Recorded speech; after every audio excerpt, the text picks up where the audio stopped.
Recent polls indicate that leftist politics in Israel are in a serious decline. But here on Tel Aviv's hip Rothschild Boulevard, you wouldn't really know it.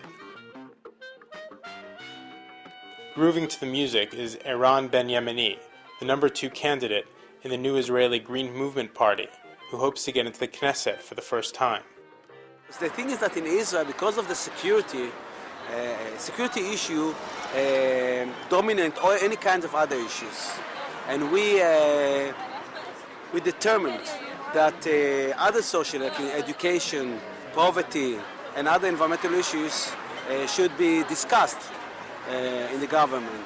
A few blocks away in the artsy Florentine neighborhood, another small party is trying to get out the vote. They are called Hadash, and they are a joint Arab and Jewish communist party, and were the only Jewish voice against the last Gaza war. People are desperate from, I think, the situation and so many years of blood, and we see a war after war that gives us nothing and no results.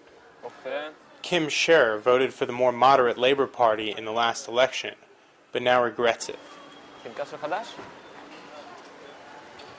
I think today there is, it's called shakshuka. You know what's shakshuka? Shakshuka is an Israeli food, shakshuka, that you pull eggs with everything you have in the house together in the pan. And that's what's happened in the 10 last years. The big parties in politics here in Israel are doing shakshuka. Everybody sits with everybody.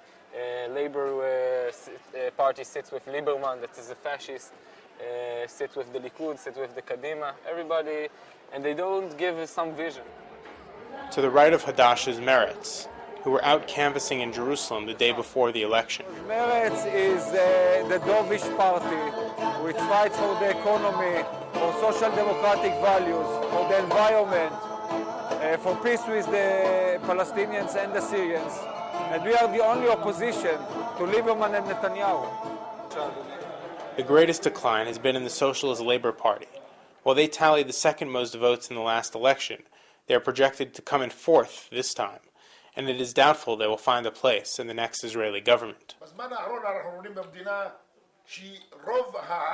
On the eve of the elections, Labour Party candidate Colette Avital visited an Israeli Arab village just outside Jerusalem to ask the village elders for their support. We were the only ones years ago to speak about a Palestinian state. We were a minority, actually, that spoke about the Palestinian state.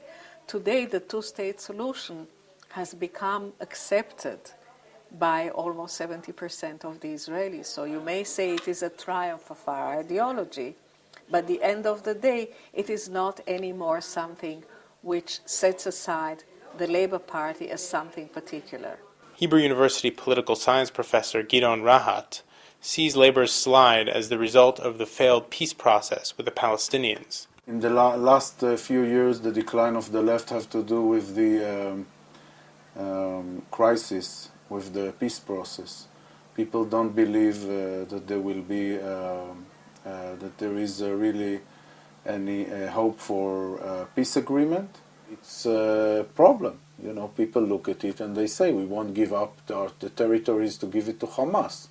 We are ready to give it to good neighbors, not to bad neighbors, neighbors that say that they want to destroy us and try to destroy us. So, and the Israeli public opinion can still support compromise. Everybody wants peace. The question is, of course, whether it is achievable.